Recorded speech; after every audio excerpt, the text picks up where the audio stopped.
Ok, bonsoir à tous les juges. S'il y a des juges dehors, veuillez entrer. Nous allons commencer l'enseignement, s'il vous plaît.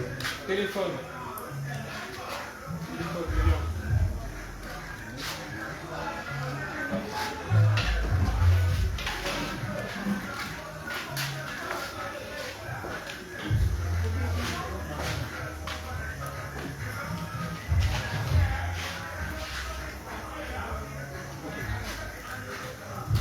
Ok, donc encore bonsoir et soyez les bienvenus. Je salue aussi tous les justes qui nous suivent hors de la Côte d'Ivoire et aussi à l'intérieur du pays. Et comme je l'ai dit, nous allons essayer de gagner un peu en temps, le temps de parcourir un peu notre thème et après, si possible, nous allons laisser la possibilité aux gens de poser toutes sortes de questions concernant le thème. S'il y a des incompréhensions, s'il y a des doutes, s'il y a des points d'ombre, voilà, toutes les questions sont les bienvenues. Donc, nous sommes aujourd'hui, nous sommes encore à la deuxième semaine de notre enseignement sur Satan. Et aujourd'hui est le 2 mai 2023. Voilà, donc nous avons pour thème Satan. Voilà, donc dans cette première partie de notre enseignement, il est question même de présenter un peu qui est Satan, la personne même de Satan. Et après cette étape, nous allons essayer de voir comme il y a des paragraphes des livres qui nous sont donnés. Voilà, nous allons essayer de voir dans ces paragraphes-là, voir d'autres aspects. Voilà. Et nous allons essayer de voir voilà, pourquoi il n'y a pas de possibilité de rachat pour Satan. Voilà, nous allons aussi essayer de voir que Satan a été créé avec le libre arbitre. Nous allons voir comment Satan travaille dans tous les aspects de ce monde, raison pour laquelle il est appelé Dieu de ce monde et tout ce monde lui a été soumis, comme le dit le texte de 1 Jean 5, verset 19. Voilà, donc nous avons beaucoup de choses à parcourir. Mais pour l'instant, nous allons encore essayer de continuer dans la même veine, tout en essayant de définir un autre nom sur lequel Satan est bien connu, c'est-à-dire le diable. Hier, nous avons défini Satan, voilà, en donnant des références bibliques pour permettre à tout un chacun de pouvoir vérifier tout ce qui est dit. Et donc aujourd'hui aussi, nous connaissons aussi un autre nom de Satan qui est le diable. Voilà, donc nous allons essayer de définir c'est quoi le diable. Voilà, parlant de Satan, on a vu que ça fait plus référence à un adversaire, l'opposant de Dieu. Qu'est-ce qu'il a dû faire pour être un adversaire et un opposant à Dieu. Voilà. Mais aujourd'hui, nous allons voir comment on appelle ça, la définition du diable. Voilà. Satan a un autre nom sous lequel il est bien connu, qui est le diable. Donc c'est ce que nous allons essayer de définir. Et maintenant, comme la Bible dit que Satan a péché dès le commencement, nous avons le commencement d'un monde physique, d'un monde visible, et nous avons aussi le commencement d'un monde invisible. Et nous savons que Satan, qui est un ange, et ce monde n'est pas le monde des anges. Voilà, nous avons Satan qui vit dans un monde invisible. Et donc c'est là-bas que Satan a péché. Voilà, donc quel péché Satan a commis? Quel péché cet ange qui était Lucifer au départ et qui est devenu Satan a commis? Voilà, nous allons essayer de voir et en quoi est-ce que aussi dans la suite de notre enseignement, nous allons essayer de voir pourquoi Satan ne peut pas, il n'y a pas de possibilité de rachat pour Satan. Voilà, les dispositions dans lesquelles Satan a été créé et là où il vit, voilà, s'il a commis un quelconque péché, pourquoi il ne peut pas y avoir de rachat? Comparativement à l'homme qui a commis aussi lui un péché, mais Dieu a prévu un plan de rachat pour l'homme. Donc nous allons essayer d'expliquer toutes ces choses afin d'éclairer chacun de nous. Voilà, donc si la juste Élie va ouvrir le début de cet enseignement en commençant par la prière. Voilà, donc nous allons nous disposer, nous allons nous mettre dans une posture et nous allons prier ensemble notre Seigneur pour qu'il soit avec nous et qu'il facilite la compréhension de ce thème à chacun de nous ici présents. Donc il a juste dit, tu peux commencer la prière. Et juste ensemble, on va dire merci à Dieu de nous avoir rendus justes, puis on va lui confier le moment. Donc ensemble, élevons la voix et prions. Père Céleste, nous te disons merci. Merci infiniment pour cette grâce inouïe que tu as manifestée pour le monde entier en nous menant ton Fils Jésus-Christ pour tous nos péchés passés, présents et futurs, pour nous sauver, pour nous purifier, payer le prix à la croix par son sang, détruire nos membres, ce corps de péché, mourir, vaincre le péché, vaincre la mort éternelle pour nous, et enfin nous laisser ton Saint-Esprit, Rédempteur, Consolateur, pour nous guider dans notre vie de foi. Nous qui étions hier des pécheurs, nous pouvons dire aujourd'hui par la foi que nous sommes justes, et cela uniquement grâce à des œuvres salvatrices. Nous croyons en ta sainte Trinité et nous croyons en ta justice.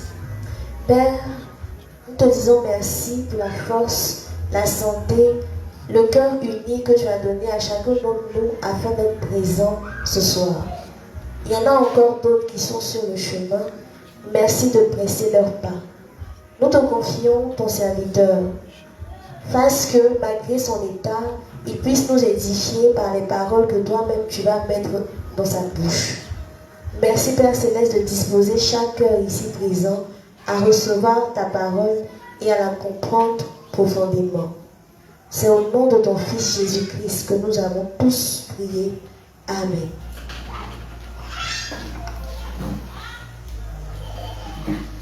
Amen. Donc,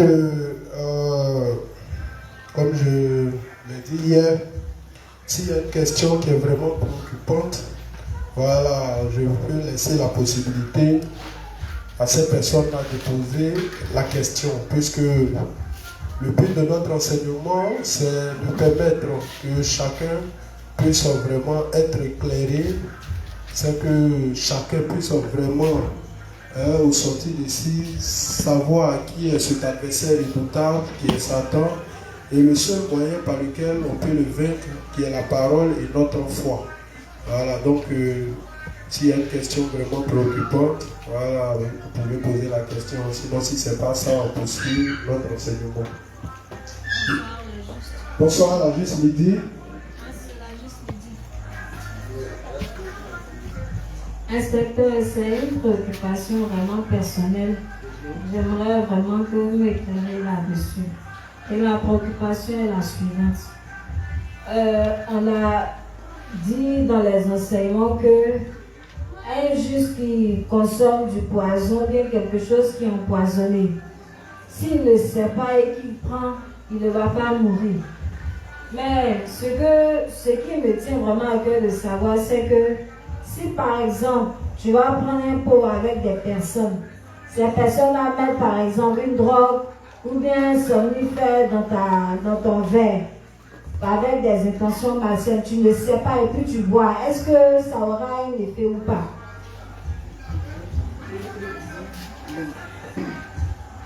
Amen.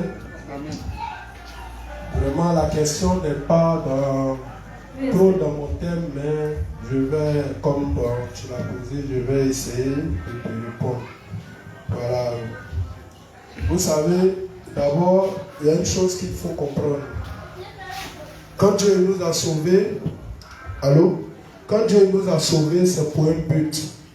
Voilà. Et le but, c'est de prêcher l'évangile, c'est de répandre l'évangile. Et lorsque quelqu'un dédie sa vie pour répandre l'évangile, pour vivre au service du Seigneur, alors Dieu prend soin de lui, corps, âme et esprit, et il y a une protection sur sa tête.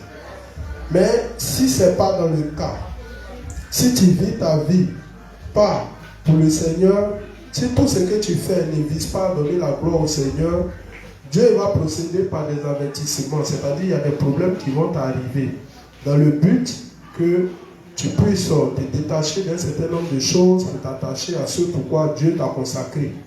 Vous savez que désormais, l'évangile, quand quelqu'un a l'évangile, c'est quelqu'un qui est désormais consacré pour le service du Seigneur. Est-ce que vous savez ça? Est-ce que vous savez ça? Hein? Voilà, donc c'est quand nous sommes consacrés pour le service du Seigneur. Et c'est quand nous nous mettons à faire l'œuvre de Dieu. Normalement, pour un juste, partout où il est, ça doit être pour un but, c'est de prêcher l'évangile. Même si tu dois aller prendre un pot avec des pécheurs ou quoi que ce soit, voilà, le but de votre rassemblement, c'est pour prêcher l'évangile. Sinon, normalement, quand quelqu'un naît de nouveau, le révérend nous demande de changer notre fréquentation. Parce que si tu marches beaucoup avec les pécheurs, soit c'est toi qui les influences, soit c'est eux qui t'influencent. Toujours est-il que quelqu'un va influencer l'autre. Donc, si ce n'est pas toi qui les influences, par ta connaissance, par ta parole, si ce n'est pas toi qui as l'intention de les sauver, et ils vont t'entraîner dans le péché. C'est pourquoi, quand on est de nouveau, Dieu nous demande de s'unir avec l'Église, de s'unir avec les frères justes, de demeurer. Il est bon pour les frères de demeurer ensemble et faire l'œuvre de Dieu ensemble. Et c'est quand nous sommes en train de faire toutes choses pour le but et toutes choses pour lesquelles le Seigneur nous a appelés. C'est dans cette optique-là que même si quelqu'un a l'intention de t'empoisonner, il a l'intention de te faire du mal, Dieu te délivre de cette situation. Mais si c'est toi-même qui t'as te pavaner à quelque part là-bas, si Dieu t'avertit une fois, deux fois, que tu continues dedans, alors il va te laisser, ce qui va t'arriver, va t'arriver. Voilà, c'est pourquoi j'insiste à chaque fois pour vous dire que si un juste est né de nouveau, il doit comprendre maintenant sa vocation. Voilà, s'il a perdu sa vocation, s'il ne sait pas pourquoi il est né sur cette terre, s'il pense qu'il est né pour accomplir ses désirs charnels, s'il pense qu'il est né pour poursuivre ses ambitions personnelles, alors il n'y a aucune raison pour laquelle Dieu lui donne longue vie, il n'y a aucune raison pour laquelle Dieu le maintienne sur cette terre, et il n'y a aucune raison pour laquelle Dieu le protège. Voilà, Dieu nous protège parce que nous faisons son œuvre. Voilà, si ce n'est pas le cas, il ne voit pas pourquoi il va te protéger. Voilà, donc c'est quand les gens sont au service de l'évangile, voilà, c'est là quand l'ennemi est fâché ou quand le diable est passé par un individu pour te faire du mal, Dieu te délivre. Ça va? Sinon, si toi tu es né de nouveau, tu te dis tu es juste, et puis là où chaque jour, chaque vendredi, tu es au bar avec les pécheurs, tout et tout. Bon, si les gars ils t'ont empoisonné, ou bien ils t'ont mis un somnifère, ils t'ont pris, ils sont partis là où ils doivent partir avec toi, ils t'ont fait ce qu'ils veulent te faire. Ça atterrit, c'est péri. Voilà. C'est pas à ça que nous avons été appelés. C'est pourquoi le juste doit faire toutes choses avec ses frères justes. Voilà. Un juste qui aime la fréquentation des pécheurs doit se revoir. Parce que la lumière et les ténèbres, normalement, ne cohabitent pas ensemble. Voilà. Si vous cohabitez ensemble, c'est qu'il y a quelque part, il y a un point commun. Ou bien il y a quelque chose en commun qui vous lie. Voilà. Au même titre que le pécheur ne siège pas dans l'assemblée des justes parce qu'il ne peut se sentir à l'aise là-bas. C'est de la même manière, quelqu'un qui a été racheté, qui est né de nouveau, ne peut se sentir à l'aise en compagnie des pécheurs. Voilà, si ce n'est que dans l'intention de leur prêcher l'évangile. Voilà, donc c'est quand quelqu'un se dédie à servir cette œuvre pour laquelle il a été appelé, c'est là que toute la protection, toute la bénédiction, tant matérielle comme spirituelle, Dieu prend soin de nous, corps, âme et esprit, c'est là qu'il peut profiter de toutes ces choses. Donc voilà un peu. Je ne sais pas si j'ai répondu à ta question. Respect. Ok, il n'y a pas de souci. Donc merci. Ok, donc ça va. Plus personne n'a une préoccupation alarmante. Ok, donc nous allons poursuivre notre enseignement. La juste Élie. Voilà, hier nous avons défini un peu qui est Satan. Et donc aujourd'hui, on va définir encore un autre nom sous lequel Satan est bien connu. Voilà, qui est le diable. Mais je pense que les deux vont à peu près dans le même sens. Mais il y a une légère, comment on appelle ça? Il y a une légère différence. Voilà.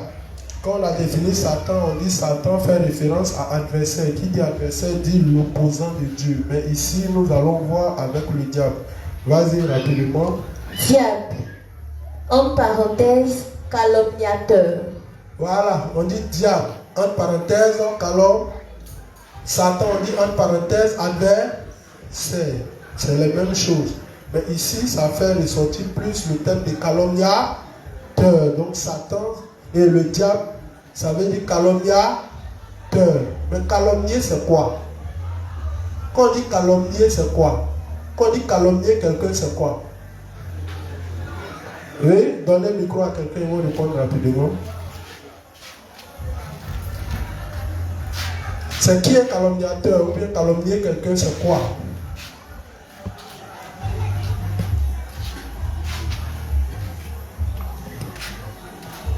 Un calomniateur, c'est celui qui rencontre des fausses vérités sur une personne. Maintenant, et un menteur.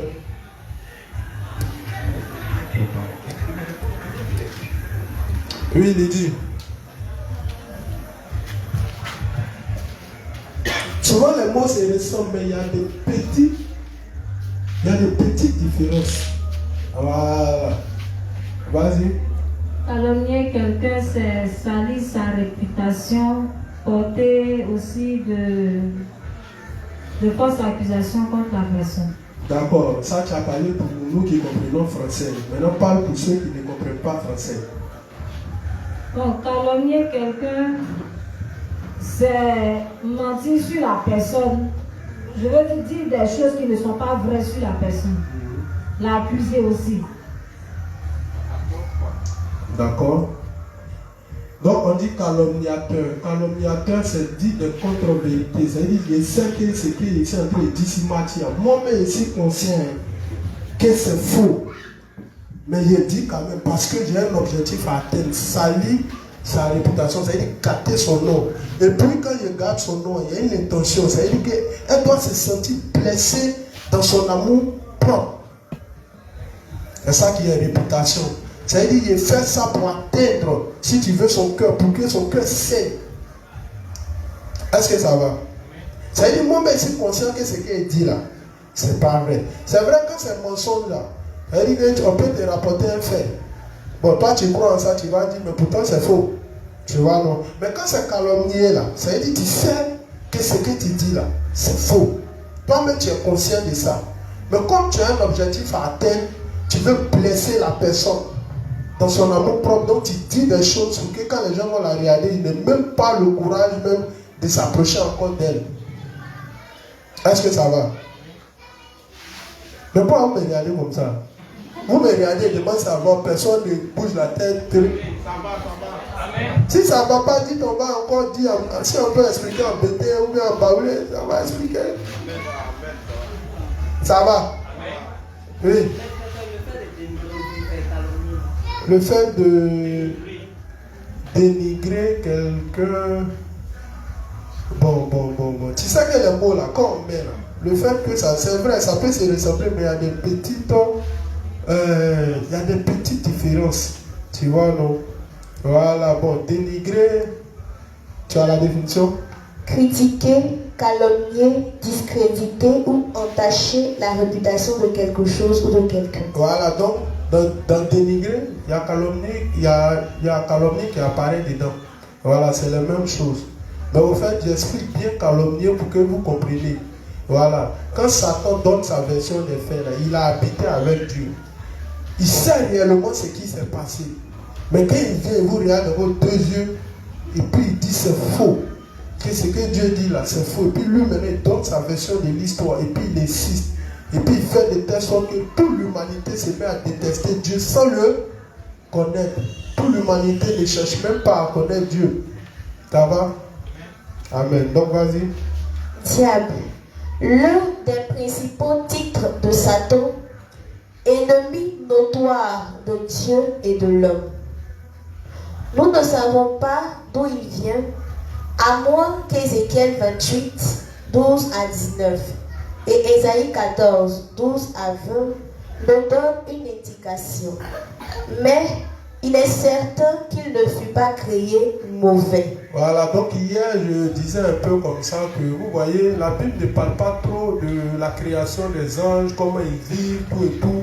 Voilà, là n'est pas l'objectif de la Bible. La Bible passe plus du plan du salut préparé avant la fondation du monde et le déroulement du plan du salut jusqu'à son accomplissement en Jésus-Christ. C'est lui-là même qui a été prévu pour accomplir le plan et les événements qui vont se passer à la fin des temps.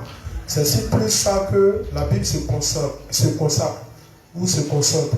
Mais la Bible ne parle pas trop des anges. Là n'est pas l'objectif de Dieu. Voilà, mais c'est dans quelques parties de la Bible, comme Ézéchiel 28, Ésaïe 14, que Dieu, avec des rois de la terre qui ont eu la même pensée, qui ont commencé à un moment donné à se comporter comme le diable, alors Dieu a parlé un peu, en parlant d'eux, il a glissé un peu l'histoire de Satan qui s'est passée au ciel. Voilà, c'est pourquoi il n'y a pas trop d'informations sur lui. Parce que, bon, c'est même pas l'objectif même de Dieu. Ça va? Donc Satan n'est pas seulement l'ennemi de Dieu, mais il est l'ennemi de tous les hommes. Voilà. Et c'est pourquoi depuis que Satan règne en maître absolu sur ce monde, vous voyez que c'est la destruction. Voilà, le monde va de comment on appelle ça? De mal en pire. Ça veut dire aucune bonne chose n'attend ce monde. Voilà. Et le plus souvent, vous voyez que la plupart des gens on est en train de solliciter le Seigneur. Si le monde allait réellement bien, si tout le monde était en paix, voilà, on n'allait pas avoir besoin d'un dirigeant pour venir régler tous les problèmes que subit ce monde. C'est pourquoi Thessaloniciens dit quand vous allez entendre paix et sûreté, tout le monde sera à la recherche de la paix. Parce que le monde va connaître un bouleversement pas possible. Voilà. Et ce que nous voyons maintenant n'est rien comparativement à ce qui arrive à l'avenir. Voilà. Donc si quelqu'un a l'espoir que le monde deviendra meilleur, c'est qu'il n'a encore rien compris de la parole de Dieu. Parce que le temps qu'on est dedans, c'est le temps le plus doux. C'est le temps le plus favorable. Puisque nous sommes dans l'ère du cheval noir. Mais après l'ère du cheval noir, on bascule dans l'ère du cheval pâle. À n'importe quel moment, on peut basculer dedans. Voilà, mais Dieu attend une seule chose, que les justes travaillent, qu'ils mettent des systèmes en place pour que l'évangile soit entendu par tous les hommes. Donc c'est ce qu'on attend. Voilà. Une fois que l'évangile est parti dans toutes les contrées du monde, alors Dieu va commencer maintenant sa dernière moisson en envoyant les fléaux des 7 trompettes. Et c'est des fléaux vraiment dévastateurs. 4 fléaux de catastrophes naturelles et 3 fléaux de malheur. Parce que ça ne va pas faire cadeau aux hommes. Voilà. Vous voyez, la guerre prévue dans Apocalypse 9, là, lui seul, il tue un tiers des hommes. Un tiers des hommes. Donc, ce n'est pas une mince affaire. Voilà. Donc, les temps les plus doux, les temps les plus favorables sont les temps dans lesquels nous sommes maintenant. Donc si quelqu'un espère un autre monde, ou si quelqu'un attend un monde encore plus radieux, ça veut dire que lui, il a perdu carrément la notion du temps. Ça veut dire que lui, il ne se réfère pas à ce que la Bible dit. Voilà. Ça va? Vas-y. Satan se révolta contre Dieu. Plutôt, excusez-moi. Le diable se révolta contre Dieu alors qu'il était dans un état de sainteté et conduisit d'autres anges avec lui dans sa rébellion. Donc vous voyez, Satan, comme on le dit, comme certaines personnes veulent le faire croire, il n'a pas été créé mauvais. Voilà. On dit non, si Dieu savait que, comment on appelle ça, on dit c'est tout, il est omniscient, il est omnipotent, il est omniprésent. Pourquoi il n'a pas anticipé sur le fait que Satan allait se révéler contre lui? Est-ce que lui il a un problème avec le fait que Satan se révèle contre lui? Il n'a pas un problème avec ça. C'est s'il ne peut pas le canaliser, c'est ça qui a un problème. Voilà. Mais s'il se rébelle, quand il s'est révélé, ils n'ont pas chassé. Alors. Et puis à la fin, moi, le peuple le jeter en enfer. Donc, son omniscience, son omnipotence et son omniprésence fait qu'il n'a pas de problème avec le fait que Satan se rébelle. Au contraire, il a créé libre. Et c'est au nom de cette liberté ou du libre arbitre que Satan peut prendre des décisions contraires à ce que Dieu veut. Là aussi, c'est son libre arbitre. Voilà. Mais en prenant des décisions contraires à ce que Dieu veut, Dieu a toute la puissance, possédant le pouvoir absolu de le contenir. Voilà, c'est pourquoi dès que cette pensée lui est montée dans la tête, il a perdu sa place qu'il avait auprès de Dieu. Voilà, en Éden céleste. Donc où est le problème? C'est même chose on dit encore dans le jardin là. Est-ce que Dieu, étant omnipotent, omniprésent, omniscient, est-ce qu'il ne savait pas que Adam allait manger? Mais c'est parce qu'il sait qu'il a prévu un plan de rachat au cas où Adam tombe.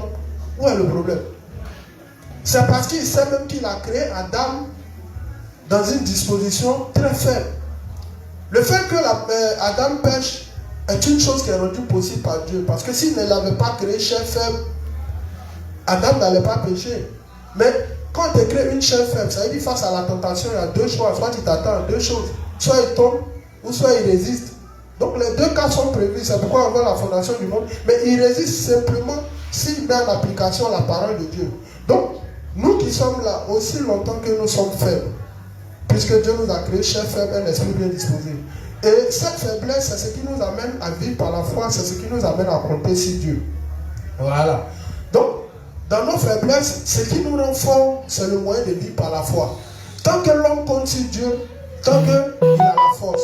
Mais tant que l'homme met Dieu de côté et qu'il commence à s'appuyer sur lui-même, automatiquement ses limites et ses faiblesses se révèlent.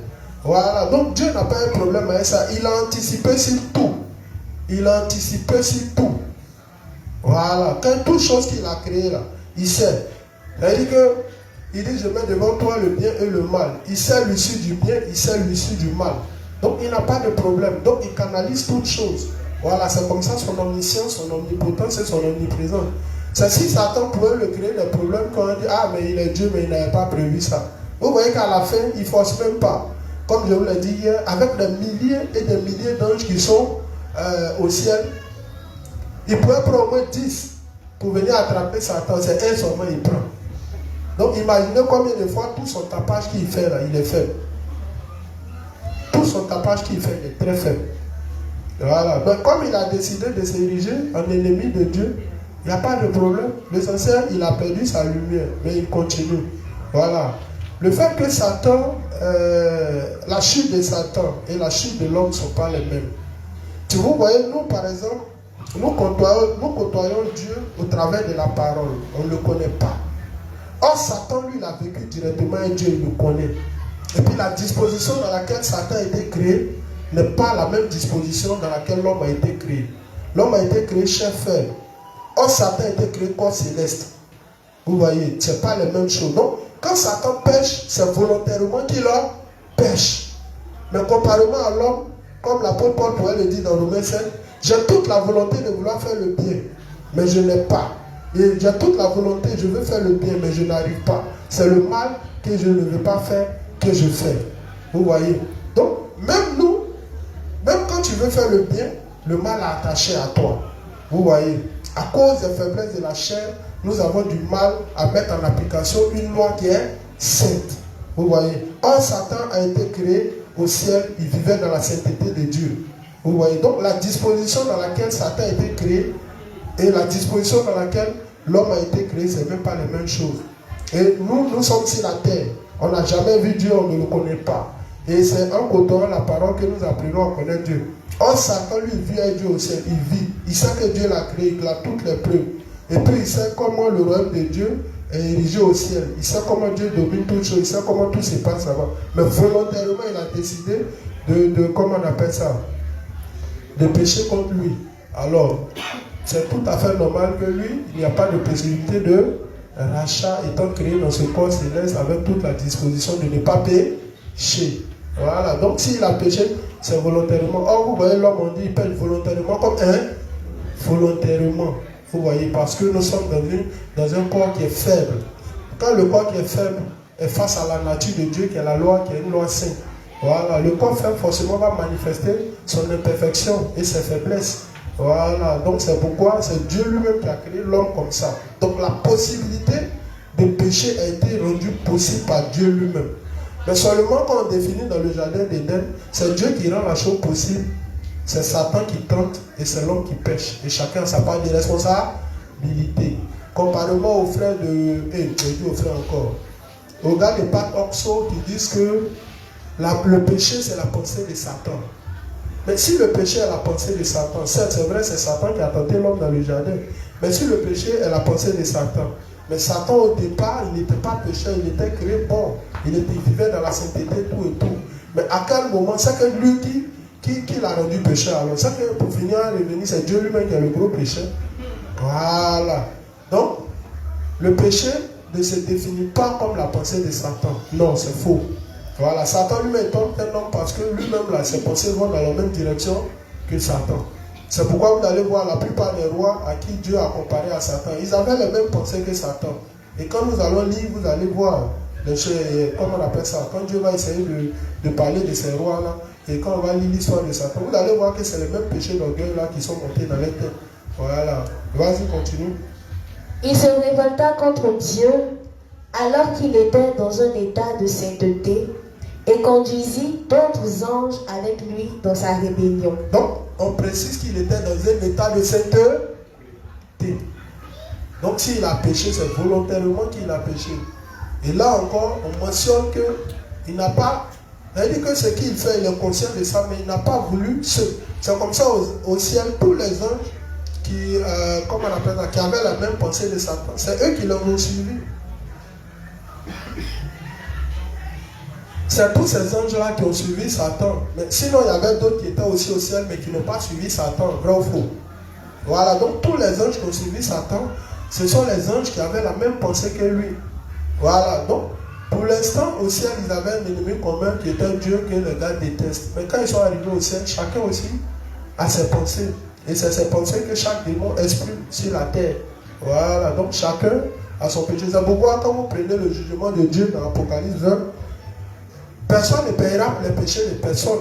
Ou bien, voilà, les livres des œuvres furent ouverts et chacun est jugé en fonction de ses œuvres. Voilà, donc on ne nous met pas nous tous dans le même sac pour nous juger, nous tous. Voilà, chacun répond de ses actes. Voilà, pour dire que chacun de nous a le libre arbitre. Donc ce que tu fais là, tu ne peux pas dire que c'est quelqu'un qui t'a conditionné à faire ça ou c'est quelqu'un qui t'a contraint à faire ça. C'est faux. C'est toi-même qui l'as fait parce que tu as la capacité d'accepter ou de refuser, d'analyser, de choisir, de comparer. Toutes ces facultés ont été données à l'homme. Donc s'il fait une chose, c'est lui-même qui a décidé de le faire. Dans le jardin d'Éden là, quand Satan vient, il propose. Dieu avait parlé auparavant à Adam. Satan, lui, il vient aussi, il parle. La seule chose pour que Adam puisse résister, c'est qu'il mette simplement la parole de Dieu au devant. Mais quand il a analysé les deux paroles, c'est pour Satan là qui lui a plu. Ou bien, le fait de devenir Dieu, c'est ce qui lui a plu. Parce que ce n'est même pas le fait qu'il ait mangé la pomme qui a posé problème. Mais quelle est l'intention qui l'a amené à manger? Qu'est-ce qu'on lui a dit? Et quelle idée il nourrissait pour venir manger la pomme? Sinon, ce que tu fais n'est que la finalité de ce qui était déjà dans ton cœur. C'est comme quand on définit le péché. Par exemple, si on dépose un portable là, la seule chose qui va faire que on va dire que lui là c'est un voleur, c'est celui qui a venu prendre. Mais toutes les personnes qui auront l'intention de prendre, nous on ne peut pas savoir. Mais quand ils vont attraper lui qui a pris, c'est lui on va comme voleur, c'est lui on va frapper. Mais et tous ceux qui nourrissaient l'intention de prendre mais qui n'ont pas pris. Donc, le fait de venir prendre la chose n'est que le reflet de ce qui était déjà dans ton cœur. Donc, même si lui il a pris, mais toi, tu as pensé prendre, tu n'as pas pris, Dieu dit tu es un voleur. Parce que à la vérité, si les gens n'étaient pas là, ce qui t'a empêché de prendre, c'est pas, comment on appelle ça, c'est pas Dieu, c'est le regard des hommes. Donc les hommes ont plus peur comment on appelle ça, du regard des hommes que de Dieu lui-même. Vous voyez. Donc, quand Satan il est venu et puis il a tenté, ce qui a posé le problème, c'est même pas qu'il a mangé. La pomme, c'est juste une figure. Mais c'est deux paroles et c'est deux maîtres. Donc c'est un choix qu'il a fait. L'autre dit si tu manges, tu vas mourir. L'autre dit si tu manges, tu ne vas pas mourir, tu vas devenir Dieu. Donc les paroles, il a commencé à analyser. Il voit que devenir Dieu, c'est bon. Il voit quand Dieu il vient, il voit toute la sagesse de Dieu. Mais pourquoi ne pas devenir Dieu? Mais Dieu n'a pas dit qu'un homme ne peut pas devenir Dieu. Mais un homme peut devenir Dieu par le chemin que Dieu lui-même il a tracé. Mais en dehors de Dieu, tu ne peux pas devenir Dieu. Mais lui, il voulait devenir Dieu en dehors du chemin que Dieu a tracé. C'est ça qui a été le problème. Ça va? Donc toutes ces choses ont été déjà canalisées. Mais comme Satan, ce qu'il a commencé au ciel, il ne va pas s'arrêter. C'est pourquoi Dieu a anticipé déjà. Dieu savait que quand il a regardé la disposition du cœur d'Adam, automatiquement il s'est orienté vers sa faiblesse qui était la femme. Il savait que s'il tentait directement l'homme intérieur, c'était difficile. Donc il a procédé par la faiblesse de sa chair. Et puis il a tenté. Or, il ne sait même pas que là, c'est le plan de Dieu. Il ne sait même pas qu'un procédé ici, il accomplissait ce que Dieu avait déjà prévu. Donc c'est pourquoi dans tous les cas, on dit qu'il est limité. Voilà. Parce que s'il n'était pas limité, il allait pouvoir voir l'intention de Dieu cachée derrière chaque chose. Mais il ne peut pas le voir. Dès qu'il a vu Adam, il dit, oh, ceux-là, ils sont faibles. Ceux-là, au moins, il peut les attaquer. Or, c'est ce que Dieu lui-même avait prévu. Le connaissant, il sait que c'est ce qu'il va faire. Ça va? Vas-y. Juge 6, 2 Pierre 2, verset 4. Le diable possède une puissance et une sagesse extraordinaires, mais il n'est pas tout puissant ni omniscient. Voilà, donc on ne conteste pas que le diable n'est pas puissant. C'est pourquoi tous ceux qui vont vers le diable obtiennent le pouvoir, la puissance, toutes ces choses, parce qu'il en possède. Voilà, quand Dieu l'a chassé du ciel, il n'a pas dépossédé de tout ce pouvoir. Donc tous ceux qui s'approchent du diable vont pour rechercher le pouvoir, la puissance, toutes ces choses, parce que le diable, il peut le faire. Voilà, c'est pourquoi à la fin des temps, on dit, il va faire des prodiges même qui vont dépasser l'entendement des hommes. Tout le monde va commencer à prendre l'homme politique qui est l'antéchrist comme Dieu. Mais on dit l'homme politique, quand tu le vois là, ça veut dire si Satan devrait prendre l'apparence d'un humain, c'est lui qui est là. Ça veut dire qu'étant humain, il reflète Satan directement. Tout comme Jésus étant venu dans la peau d'un homme, il incarne tout, comment on appelle ça, la gloire du Père étant dans la peau d'un humain. C'est comme ça l'antéchrist à la fin des temps, quand tu lis Apocalypse, on dit qu'il a reçu tout le pouvoir de Satan. Voilà, pour accomplir toutes choses. Donc c'est dit si Satan devrait se présenter en termes humains, voici qui il allait être. Vous voyez. Donc c'est ce antichrist-là qui va goûter l'enfer, premièrement. Lui qui ne connaît même pas Dieu, lui qui n'a même pas vécu avec Dieu, il s'est laissé tromper par le diable jusqu'à un tel point. Il a eu une haine même qu'on ne peut dire son nom, jusqu'à aller goûter l'enfer qui a été préparé pour le diable et les anges déchus. Mais c'est un homme qui va goûter ça d'abord. Satan, lui, c'est après nos 1000 ans du royaume millénium qui sera relâché et qui va jeter en enfer. La dernière guerre de Gog et Magog. Donc il y a au moins 3 grandes guerres prévues dans la Bible. Voilà, la première guerre c'est la guerre de, comment on appelle ça, des grandes nations. Voilà, ces grandes nations que vous voyez, voilà, Israël a utilisé et le diable a utilisé Israël quand Israël a rejeté Dieu et son salut. Voilà, donc Israël a utilisé, le diable a utilisé Israël pour asseoir son projet. Maintenant qu'Israël a fini d'asseoir son projet, il sait que c'est les lâches. Eux là, quand ils regardent dans l'histoire, tantôt ils reviennent avec Dieu, tantôt ils le quittent, tantôt. Donc le diable sait qu'à n'importe quel moment, ceux-là, c'est pas un peu fidèle. Si eux-mêmes les pères, ils peuvent les quitter à n'importe quel moment, c'est pas lui. Donc le diable n'a jamais eu confiance en eux. Et donc dans ces derniers temps-là, il est en train de les abandonner. Il s'est tourné du côté des Chinois et des Russes. Et c'est ce que Dieu avait prévu. Voilà, quand Israël va atteindre le sommet, c'est là que Dieu va les ramasser. Donc actuellement, ils sont en train de perdre. Puisque si les États-Unis perdent la guerre face à la Russie et aux Chinois, c'est que, c'est comment on appelle ça? C'est Israël qui a perdu. Puisque c'est Israël qui se cache derrière cette nation. Voilà. Or, celui qui détient l'économie détient le monde. Et c'est la Chinois qui détient l'économie actuellement. Donc, Israël n'est pas encore sûr qu'ils ont atteint leur déclin. Donc, ils vont faire une dernière guerre. Dans cette guerre-là, ils vont voir, ils seront durement touchés. Dieu va dresser tous les ennemis contre Israël.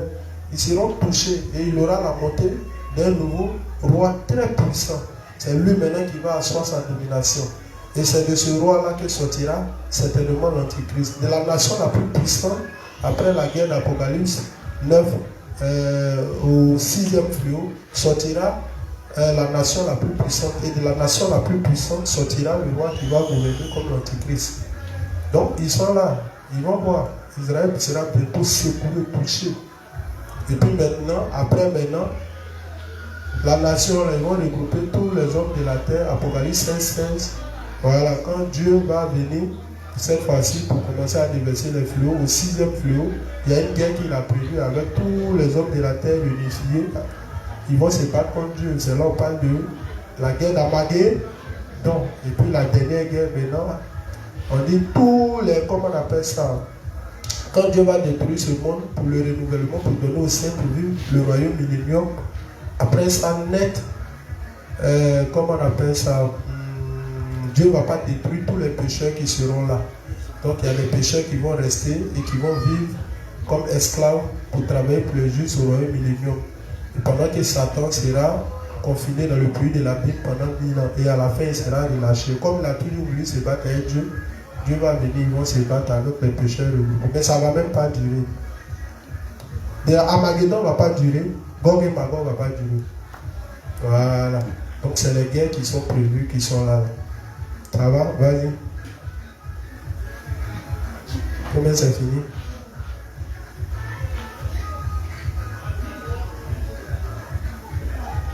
Il possède une puissance et une sagesse extraordinaires, mais il n'est pas tout puissant ni omniscient. Il essaie d'entraver les plans et les desseins de Dieu. Sa principale méthode d'attaque est de tenter l'homme. Voilà, donc on dit Satan n'est pas tout puissant, il n'est pas omniscient, il n'est pas omniprésent. Voilà. Et la méthode qu'il utilise, c'est de tenter. Et tout son objectif, c'est de faire échouer tous les plans de Dieu. Mais chose que depuis longtemps, il fait et il n'arrive pas. Donc à la fin des temps, la seule chose auquel il aura recours, c'est le martyre des saints. Voilà, quand il sera précipité dans le texte d'Apocalypse 12, voilà, toute sa colère, sa fureur va monter. Voilà, donc il va s'attaquer, ne pouvons pas s'attaquer directement à Dieu lui-même, il va s'attaquer à son église, qui sont ses saints. Donc c'est là que le martyr va commencer. Donc imaginez toute la rage que Satan a pour Dieu, comment il va déverser ça sur les saints que nous sommes. Voilà, donc c'est pour nous préparer à ça que Dieu déjà permet que le juste ne vit pas en ayant toute son âme, sa vie entière ancrée dans ce monde. Parce que d'un moment à l'autre, tout ce que vous possédez là, vous allez fuir. Comme au temps de l'église primitive, là, ils fuyaient les biens, ils fuyaient les maisons. D'un moment à l'autre, là, si tu es réellement saint, tu as fui. Maintenant, si tu n'es pas fui aussi, tu as resté le diable. Mais il faut ne pas être intelligent pour penser que le temps du règne du diable, le monde va continuer. Ce qui va faire que tous les justes vont tenir même là. Le diable, dans les 7 ans, là, dans l'air du cheval pâle, il monte à la troisième, dans la seconde moitié de 3 ans et demi. Mais avant qu'il ne monte là, vous allez regarder ce qui va se passer sur la terre. Mais quand toi tu as regardé un tel monde là, si toi tu as le courage de vivre dedans, c'est que vraiment tu as aimé le monde. On te dit 1/3 des forêts sont brûlées, 1/3 des eaux sont. On te dit que l'eau qu'on boit, les eaux potables, Dieu a touché tout. Cadavre partout ici, fumé partout, sang comme ça. Et dans ce monde-là, toi, tu vas vouloir vivre encore. Pour sauver quoi? La chair. Et puis on dit, juste après son règne, après son règne net, Dieu commence à renverser les fléaux de 7 coups. Mais quand tu lis Apocalypse, les fléaux de 7 coups que Dieu renverse, Satan et ses ennemis, mais c'est plus pire que ce que Satan va montrer aux hommes. Donc, tu veux ou tu ne veux pas où, tu vas mourir. Donc, choisis une mort. Soit tu meurs dans la main de l'Antichrist, soit tu meurs dans la main de Dieu. Mais ne pense pas que tu es épargné. Et pour tous les justes, Dieu va leur donner la force à travers le Saint-Esprit de pouvoir embrasser leur martyr. Dieu dit de ne même pas résister même. Parce que c'est Dieu lui-même qui permet le martyr des saints à la fin des temps. Pour montrer l'amour que les hommes ont pour lui sans même qu'ils ne le connaissent. Et pour que son jugement éternel envers Satan et tous ceux qui l'ont suivi soit justifié. Parce qu'il leur pose simplement une question. Qu'est-ce que ceux-là ils vous ont fait? Et là ils vont se rendre compte que vraiment, parce qu'ils ont parlé de moi.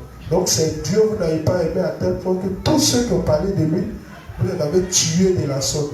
Ok, donc venez vous méritez votre condamnation éternelle. Il n'y a pas à faire de dire non, moi, il n'est pas dedans. Tu n'es pas dedans. Quand il crée selfie et puis toi aussi, là, tu n'es pas dedans. Tu n'es pas Dieu. Vous pouvez vous mettre à côté. Hein. Vous avez suivi tout ce qu'il a fait. Il n'est pas dedans. Quand il crée ses habits, là, tu ne portes pas. Quand il crée ses yeux de lumière au bas, tu ne danses pas. C'est pas à cause de ça qu'il n'a jamais voulu suivre Dieu prêcher l'évangile. Voilà. Donc, si tu n'es pas un Dieu, tu es de l'autre côté. Il n'y a pas deux camps. C'est pourquoi quand vous lisez Apocalypse, Dieu dit le monde est un champ de bataille. Celui qui choisit de ne pas se battre, Dieu le met du côté de l'ennemi. Et pour tous ceux qui vont mener la bataille, il leur donnera à manger la manne cachée. La manne cachée fait référence à toutes les paroles profondes de Dieu pour pouvoir avoir le dessus sur l'adversaire. Donc ça veut dire que quand toi tu vis pour la bataille, pour prêcher l'évangile, Dieu ouvre ton intelligence pour comprendre la sagesse de la parole afin que face à tes ennemis, tu aies une parole qui surpasse leur parole afin de les gagner. Voilà. Mais si toi tu n'es pas mené des batailles, mais tu es dans l'église comme ça, tu es là, on ne sait pas, tu n'es ni chaud ni froid, bon, on ne sait pas ce qu'on va faire avec toi. C'est pourquoi tous les justes tous les justes sont ouvriers méchants. La Bible dit que, ou le révérend dit qu'ils auront leur part avec le diable. Donc être juste, ça ne veut pas dire que tu es tiré d'affaire. Être juste, ça ne veut pas dire que tu es tiré d'affaire. Si tu es juste, il faut faire ton bilan. Si depuis près de 1 an, tu es encore stérile, or dans la vie active, si on dit que tu es stérile, ça va te faire mal. Mais pourtant, quand tu es stérile dans le monde de Dieu, ça ne te fait pas mal. Il faut te revoir. Les stériles n'ont pas leur place au ciel. Et puis stérile n'a rien à voir avec femme et son garçon. Tout le monde est femme de Dieu ici. C'est nous tous que Dieu, quand il descend, il nous fait ce qu'il doit nous faire. Mais c'est sa parole qu'il utilise pour nous faire ce qu'il doit nous faire. Quand vous mariez vos femmes là, est-ce que vous ne faites pas ce que vous devez faire? Voilà, donc la Bible nous enseigne, on dit que Dieu nous enseigne avec sa parole. Et ces paroles-là qui gonflent nos ventres, et puis on prêche l'évangile, et puis les âmes naissent. Voilà, c'est comme ça que Dieu, lui, nous enseigne. C'est pourquoi il nous aide à comprendre les choses de la terre avec, comment on appelle ça, il utilise les choses de la terre pour nous aider à comprendre les choses spirituelles. Donc, tu ne peux pas, depuis près de 1 an, 2 ans, tu es dans l'église, tu n'as même pas une âme sous ta possession. Et puis, tu n'as pas mal. Et pour d'autres, même à 5 ans, il n'a jamais fait naître une âme. Tu n'as pas mal. Mais pourtant, si on dit dans la vie active, tu n'as pas de progéniture, regarde comment ils vont prier Dieu pour avoir une progéniture. Si tu n'as pas de progéniture spirituelle, ça, tu dois avoir mal. Mais pourquoi quand c'est comme ça, les gens n'ont pas mal? Or, vous savez que pour avoir une progéniture, il faut maîtriser la parole, il faut devenir adulte. Et puis, il faut pouvoir discerner la fausse parole de la vraie parole et maintenant utiliser la vraie parole pour détruire la fausse parole. Mais toi, tu n'as pas de progéniture. Tu prêches, les gens ne comprennent pas. Tu ne maîtrises pas l'art d'évangéliser, ça ne te fait pas mal. Mais quand toi, tu ouvres ta bouche, ça vous dit, Seigneur, aide-moi à avoir travail. Seigneur, aide-moi à payer ma maison. Seigneur, pourquoi? Tout ce que tu demandes, c'est pour nourrir ta chair qui ne sert de rien. Et puis tu vois, c'est Dieu que tu es en train de prier là, c'est lui qui va exaucer une telle prière, c'est que tu ne connais pas. Ça veut dire toi-même ta bénédiction dépend de toi. C'est le jour où ton cœur va changer, ça sera transformé, où tu vas commencer à mettre ton cœur dans les choses spirituelles. C'est là que toi-même tu déclares ta bénédiction. Sinon, la bénédiction de chaque juste dépend de lui-même et de sa compréhension de la parole de Dieu. Et le fait de vouloir mouiller maillot pour le Seigneur. Voilà, c'est tous les justes qui mouillent maillot qui ont droit à la double portion. Sinon, vous pouvez avoir part au royaume millénium ou au paradis. Voilà. Mais quant à la double portion, ça veut dire la double portion, c'est la bénédiction, en plus de la bénédiction spirituelle, c'est la bénédiction matérielle. Ça, c'est tous les justes qui ont grandi, qui ont décidé de consacrer leur vie à l'œuvre de Dieu et qui ont décidé de faire toutes choses pour le but du salut des âmes. C'est eux que Dieu accorde la double portion. Donc la double portion, ça dépend de chaque juste et de son envie ou de son amour pour le Seigneur et pour son amour pour son prochain. C'est-à-dire l'amour qu'il a à servir Dieu et son prochain. C'est ce qui déclenche la double portion. Mais malheureusement, quand les gens n'ont pas la double portion, ils sont fâchés. Et ils pensent que ça dépend de Dieu. Non, ça ne dépend pas de Dieu, ça dépend de vous-même. Donc analysez bien votre vie. Voilà. quand quelqu'un commence à porter, quand quelqu'un commence à faire naître les âmes, ça veut dire que Dieu est content de lui. Parce qu'on dit que c'est le Saint-Esprit qui attire les âmes vers un juste ou vers un serviteur quand son cœur est droit. Ou quand Dieu sait qu'une telle personne peut prendre soin ou bien peut expliquer l'évangile et permettre à la personne de naître de nouveau. Mais si Dieu doit attirer une âme vers quelqu'un, et puis il sait que s'il vient lui-même là, il va le rendre encore plus confus, c'est mieux, il va le laisser là-bas. Quand quelqu'un sera prêt, qui maîtrise la parole, il va conduire cette âme-là vers la personne et puis il va le faire naître. Donc tout dépend de nous. C'est pourquoi on demande à ce que chaque personne maîtrise l'art d'évangéliser et qu'il commence à prêcher l'évangile pour faire naître les âmes.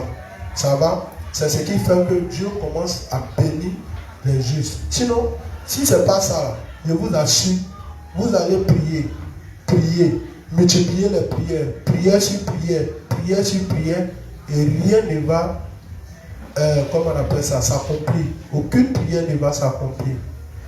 Voilà, c'est pourquoi quand quelqu'un grandit spirituellement, ses prières sont précises, c'est ce qu'il faut demander, et Dieu l'accorde parce que c'est demandé uniquement que dans la volonté de Dieu. C'est bon, tu as fini? Son pouvoir est limité et il peut aller seulement aussi loin que Dieu le lui permet. Au jour du jugement, il sera jeté en enfer pour y rester à jamais. Ok, donc au jour du jugement, Satan sera jeté en enfer avec tous ceux qui l'ont suivi, consciemment comme inconsciemment. Voilà, Dieu a donné une intelligence à chaque homme, c'est pour réfléchir. Si tu suis bêtement tout le courant du monde et la mode, tu auras ta place avec Satan. Ne pas dire, ah, moi je ne savais pas. Ok, donc,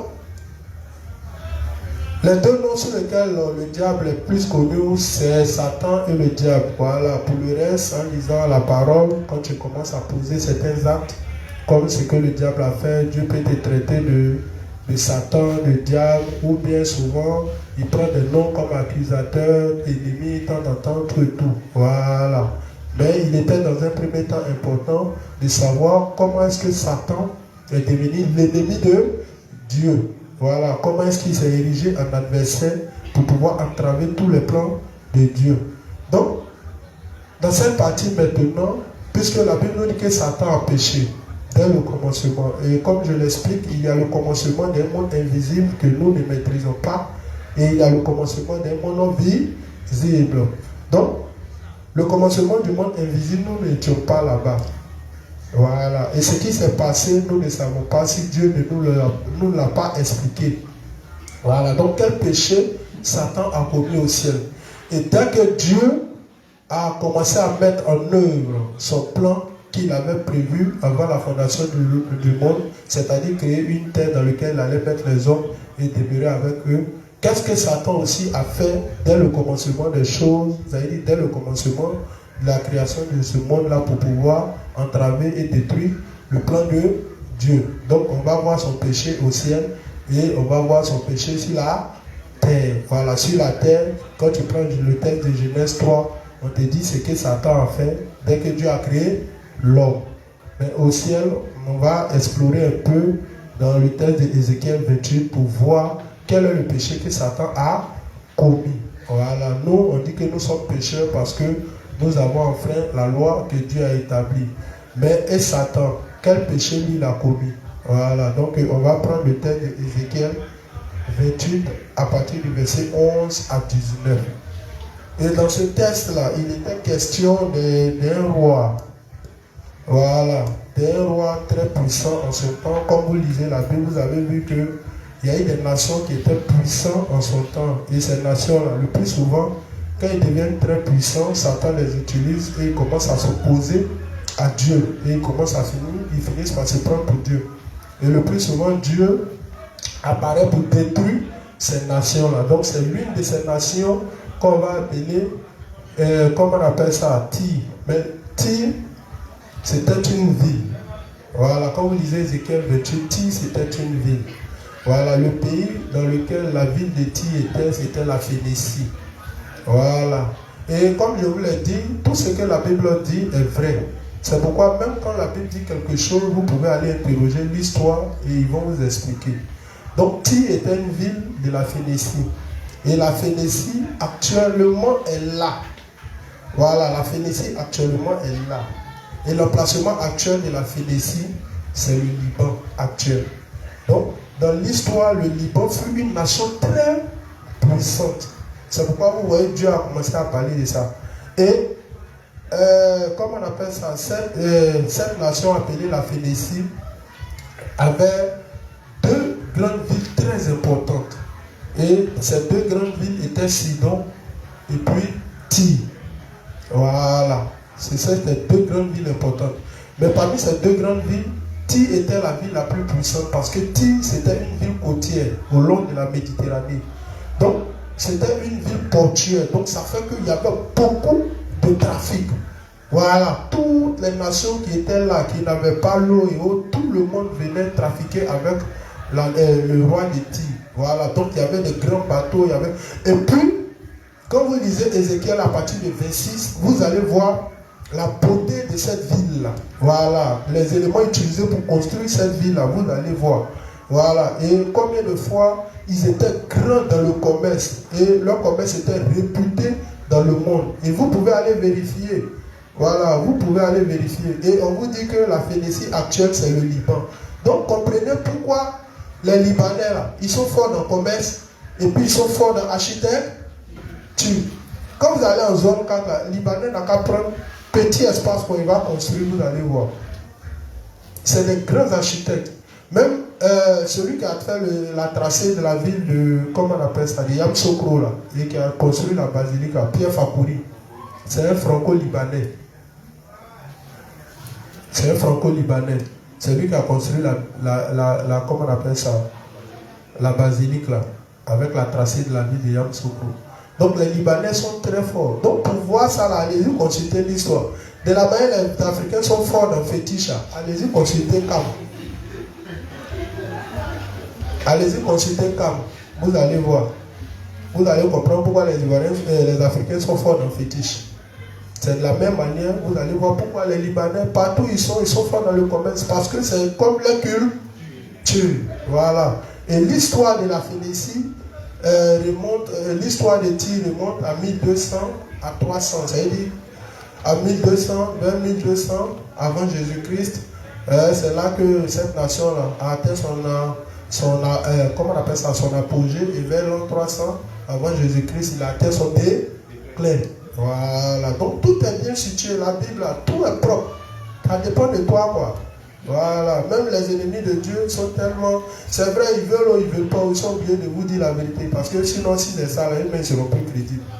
Donc eux-mêmes, là, quand ils t'ont demandé, ils te disent, ouais, c'est vrai, c'est ça, tu es encore là. Toutes les villes que tu apprends, la Mésopotamie, la Syrie, toutes les villes que vous allez voir dans comment on appelle ça, dans la Bible, là, tout encore là, leur emplacement encore là. C'est comme ça, dans l'histoire, on vérifie les écrits bibliques. Voilà, tout encore là. Même Babylone qui, à un moment, s'est élevé contre Dieu et autres. Et puis Dieu a frappé Babylone. Et puis il a dit que cette terre-là restera inhabitée jusqu'à la fin des temps. Tout et tout. Babylone est là. C'est en Irak, à 100 km de la ville de Bagdad. C'est là. L'endroit où ils ont construit la tour de Babel, là, où Dieu a frappé. C'est resté là. Dans le texte de Jérémie 51, il a dit cette terre-là restera inhabitée jusqu'à la fin des temps. Jusqu'à aller là. Avec tous les grands ingénieurs.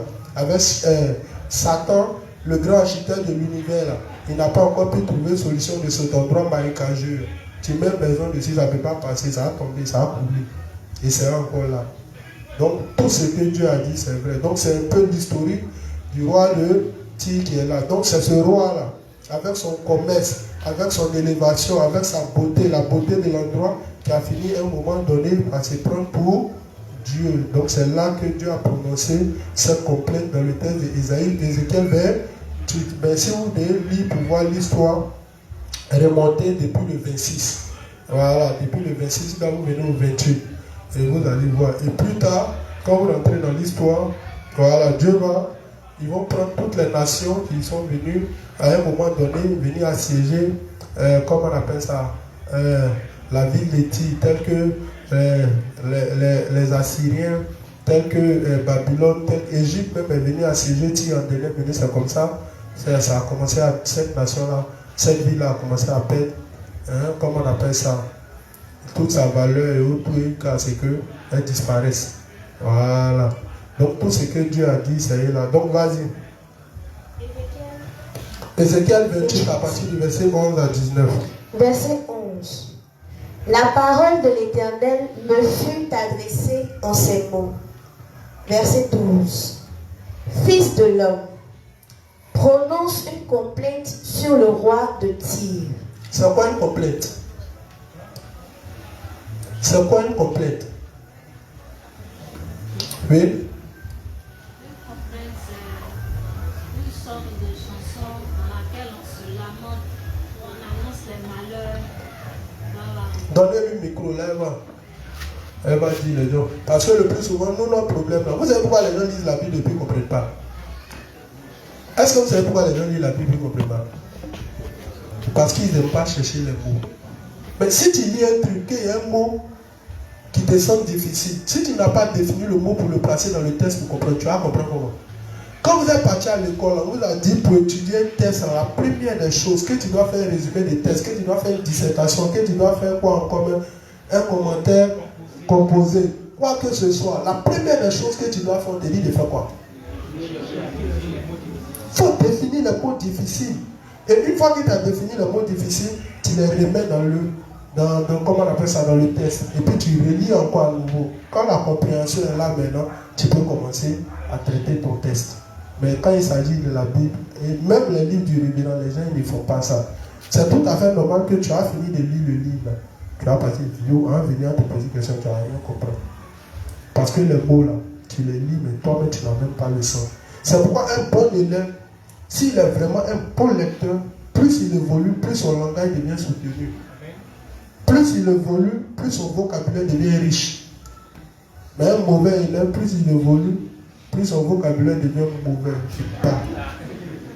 Parce qu'il n'apprend rien. Vas-y. Je disais qu'une complainte, c'est une sorte de chanson dans laquelle on se lamente, on annonce par exemple les malheurs, voilà, les malheurs qui doivent arriver. Amen. Donc vous avez compris c'est quoi une complainte. Vous avez lu Ézéchiel, on dit prononce une complainte. Vous avez dit prononce une complainte, mais vous êtes là, vous n'avez même pas cherché à savoir c'est quoi une complainte. Donc, Dieu demande à ce qu'on annonce, comment on appelle ça. Le plus souvent, les tests, Dieu demande à ce qu'on prononce une complainte sur, comment on appelle ça, le roi de Tyr. Et vous ne cherchez même pas à savoir une complainte c'est quoi. Tous les malheurs que Dieu veut qu'on prononce sur cette nation-là, pour que quand ça va s'accomplir, tout le monde puisse voir. C'est pourquoi il dit la Bible, Dieu il dit les choses, afin que quand ça va arriver, vous puissiez croire. Cette nation-là, elle était puissante. Si on disait qu'elle allait atteindre, comment on appelle ça, son déclin, elle n'allait pas croire. Mais Dieu a fini de dire, c'est comme ça, l'Égypte, à un moment donné, ils ont devenu puissants, ils ont fini par se prendre pour Dieu. C'est comme ça, Babylone, c'est comme ça, plein de, même les Perses, tout ça là, c'est comme ça. Plus les nations deviennent puissantes, plus ils se prennent pour Dieu. C'est la même chose. À notre temps aussi, les États-Unis deviennent puissants, non? Ils se prennent pour Dieu. C'est pas ça. C'est eux qui fixent les lois contre le monde. Non, on ne doit pas faire ça, on doit faire ça. Chacun se prend pour Dieu. Et puis les lois qu'ils fixent, là, ça va contre les lois de... Mais quand tu fixes une loi qui va contre les lois de Dieu, ça veut dire quoi? Tu le défies. Mais pourquoi ils le défient? C'est parce qu'ils pensent qu'ils sont devenus puissants. C'est pourquoi Dieu dit qu'ils vont chuter. Et c'est Israël qui fait ça. Vas-y. Tu lui diras, ainsi parle le Seigneur l'Éternel. Tu mettais le sceau à la perfection. Tu étais plein de sagesse, parfait. Tu as commencé au verset combien? 11. Et je verset 12. Verset 12. Fils de l'homme, prononce une complainte sur le roi de Tyr. Tu lui diras, ainsi parle le Seigneur l'Éternel. Tu mettais le sceau à la perfection. Tu étais plein de sagesse, parfait en beauté. Verset 13. Tu étais en Éden. Attends. Donc vous voyez que le roi de Tyr, on dit il était comment? Ça veut dire que si vous ne faites pas attention, vous n'allez pas savoir À quel moment il parle de Tyr, à quel moment il parle de Satan, tout est confondu dedans. Mais quand on va lire, les choses ressortent. C'est-à-dire que Dieu va faire quoi? Il va assimiler l'histoire du roi de Tyr à l'histoire de Satan qui s'est passée au ciel. De la manière Satan était beau, il était rempli de sagesse. C'est comme ça aussi le roi de Tyr. Sa ville a atteint une certaine prospérité. Et aussi, il y a, comment on appelle ça, la beauté de la ville a fait que, et sa sagesse, puisque si tout le monde vient vers toi, ça signifie quoi? Et quand tu lis, on dit tout le monde, on cite jusqu'à l'Angleterre, tous ceux-là, ils venaient trafiquer avec le roi de Tyr. Mais pour que tout le monde se rapproche vers toi, mais c'est parce que tu es doté d'une sagesse et d'une puissance pas possible. Donc, quand vous allez voir, vous voyez de la manière, la Bible ne parle pas en bien du roi de Tyr. C'est comme ça quand vous allez mener les recherches, les ennemis de Dieu, là, et ils louent sa sagesse et sa puissance. Tout comme de la manière vous voyez que quand vous voyez l'histoire de l'Égypte, et puis Dieu a fait tomber Pharaon et tous ceux qui étaient là en son temps, de la manière Dieu a eu en horreur Salomon et autres là. Quand vous allez chez les ennemis de Dieu, mais ils louent la sagesse de Salomon. C'est pourquoi jusqu'à présent, ils disent que dans tous les sectes maçonniques, que ce soit dans la Rouge-Croix, partout, et tous font ce qu'ils font sur Salomon et sur la Kabbale juive. Et il paraît que la Kabbale, c'est un livre mystique que Salomon a écrit en combinant, comme on appelle ça, toutes les dieux de ces femmes-là, mélangés à la parole de Dieu, tout. C'est lui qui a montré aux gens comment on scelle les démons pour les mettre à la disposition, pour que les démons soient à leur disposition pour les aider à faire ce qu'ils font dans le monde. Donc imagine comment Salomon était réputé. Donc là où Dieu a en horreur, là où Dieu a, comment on appelle ça, tient quelqu'un en horreur, et le tient pour sage. Mais là où Dieu tient quelqu'un pour sage, et le tient en horreur. C'est comme ça qu'il fonctionne. C'est pourquoi vous n'avez jamais les voir en train de parler d'Abraham. Vous n'avez jamais les voir en train de parler de Paul. Au contraire, Paul, les gars le détestent beaucoup parce qu'ils disent que c'est un lâche, c'est un traître. Parce que Paul, là, il a beaucoup travaillé pour Dieu, il a beaucoup écrit.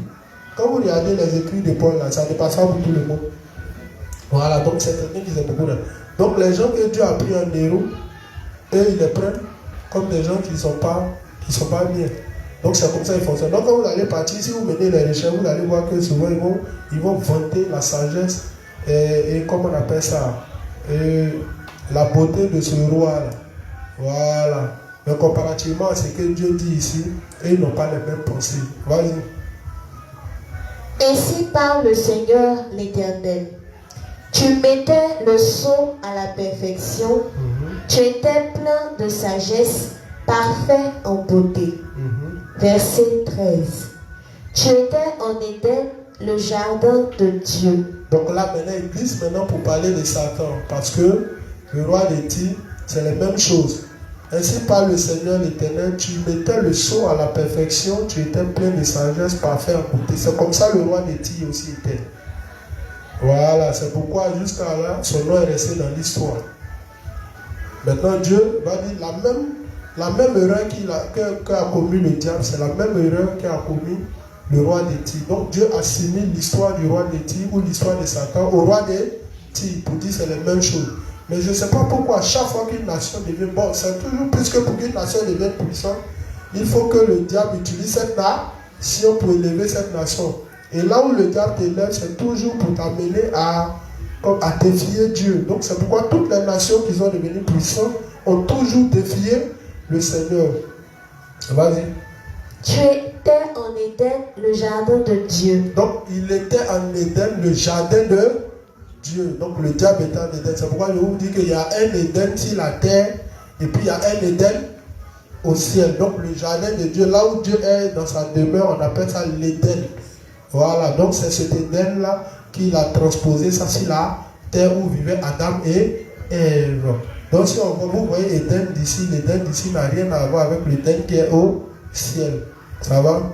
Donc, tu étais couvert de toute espèce de pierres précieuses, de sardoine, de topaz, de diamant, de chrysolite, d'onyx, de jaspe, de saphir, d'escarboucle, d'émeraude et d'or. Si la terre ici, là, quand quelqu'un est puissant, comment on le reconnaît?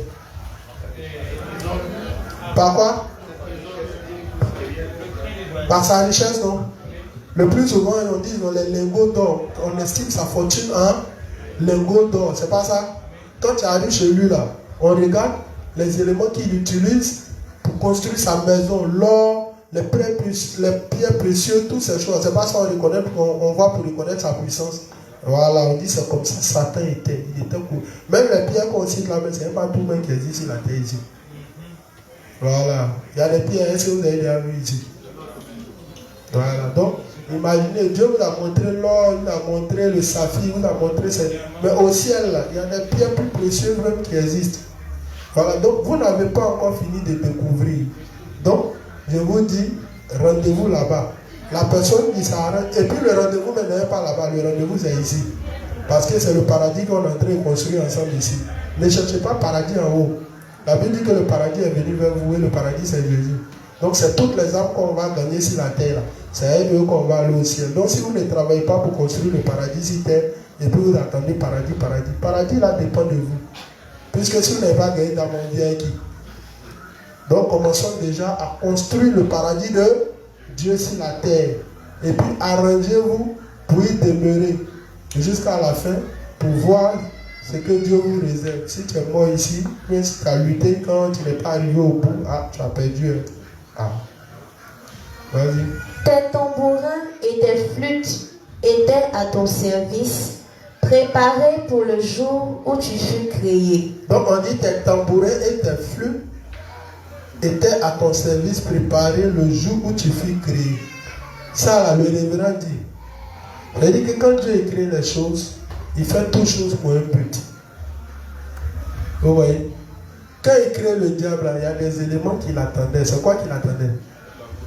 Les tambourins. Les tambourins et les flûtes, on va voir. Au ciel, là, la musique manquait. Donc Satan, quand il vient, c'est pour jouer la musique. Grand artiste devant l'Éternel. C'est pourquoi vous voyez qu'il ne joue pas avec le domaine de la musique. Parce que lui-même, c'était son domaine au ciel. Quand Dieu l'a créé, là, on dit tes tambourins et tes flûtes étaient à ton service. Ça veut dire que ça t'attendait depuis le jour où tu fus créé. Donc Dieu crée les instruments de musique. Et puis un ange vient jouer ça. Voilà. Vous ne voyez pas les rois sur la terre, quand ils sont puissants, ils vont voir. On chante leur nom. Voilà, c'est comme ça qu'ils chantaient Dieu. Mais tellement ils chantaient Dieu, tellement Dieu aussi en Dieu aussi aime les atalakou. Tellement Dieu aussi en dit, de la manière dont on le chante aussi, Dieu permet que lui aussi, s'il loue Dieu, Dieu permet aussi qu'on le loue. Voilà, donc c'est dans toutes ces choses que son élévation a commencé à monter. Avant, donc c'est un grand musicien, Satan, ne vous amusez pas. C'est pourquoi quand il compose les textes, vos artistes qui chantent ici, regardez bien, les textes, il n'y a pas mal de petits artistes, il n'y a pas de vrais artistes, regardez les textes qu'il compose, et il ne peut pas composer ça. Ça veut dire qu'il chante son nom, c'est comme s'il demandait au Manu, je suis le descendant de Cyrus. Manu peut composer ça. Manu, tu peux composer ça? Donc il y a quelqu'un qui compose. Il y a des gens qui composent. Il y a des sons qu'elles peuvent composer.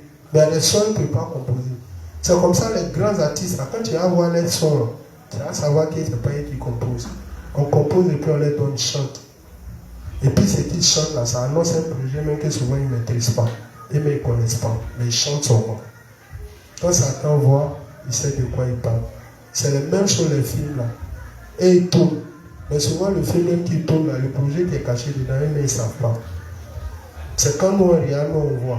Quand eux ils regardent, ils voient. Mais lui-même qui tourne là, lui il ne sait pas c'est quoi il tourne. Lui il tourne film. C'est pourquoi dans les films là, il s'exprime beaucoup. Et il ne joue pas les films.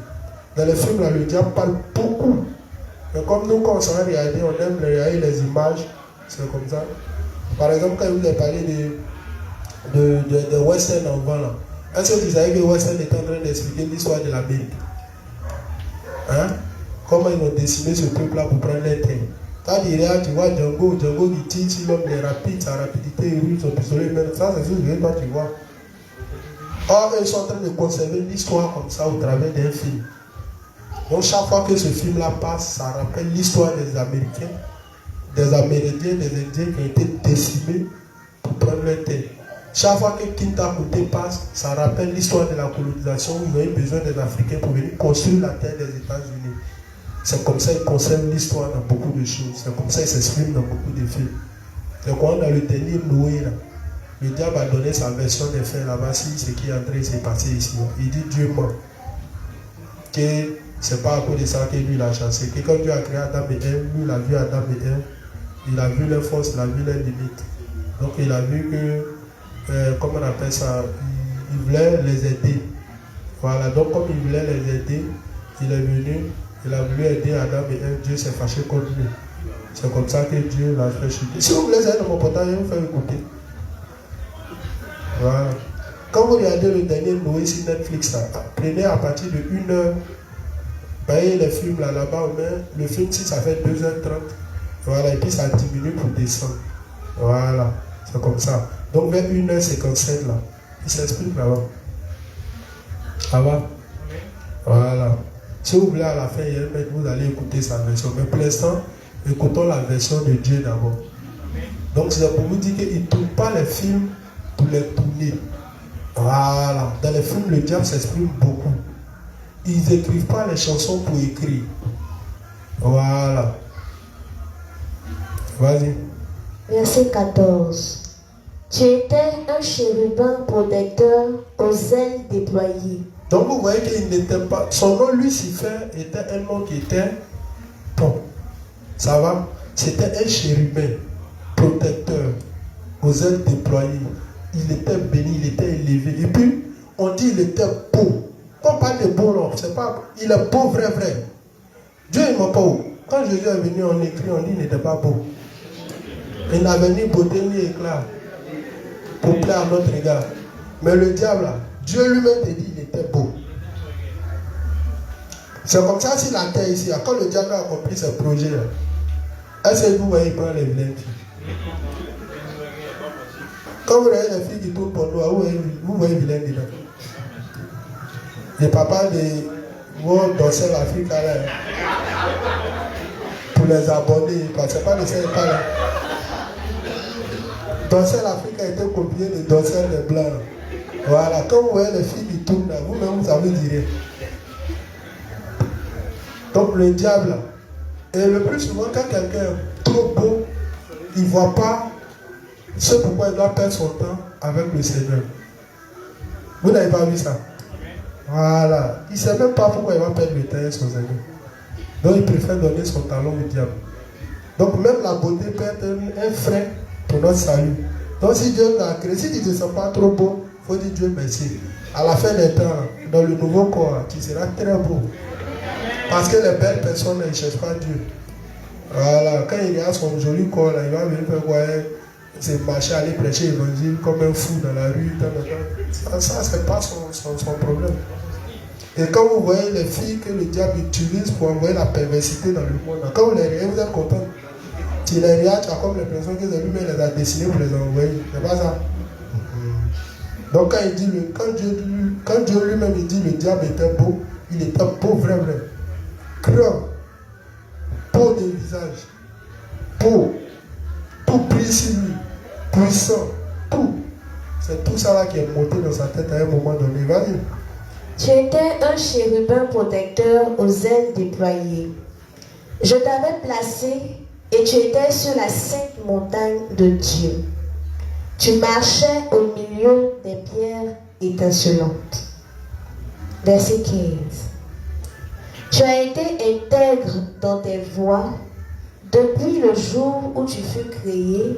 Vous voyez, on dit qu'il a été intègre. C'est-à-dire qu'il a marché avec Dieu pendant longtemps. C'est ce qui lui a fallu le nom de Lucifer, qui est un très bon nom. Donc il n'a pas été créé Satan, comme les gens veulent le faire croire.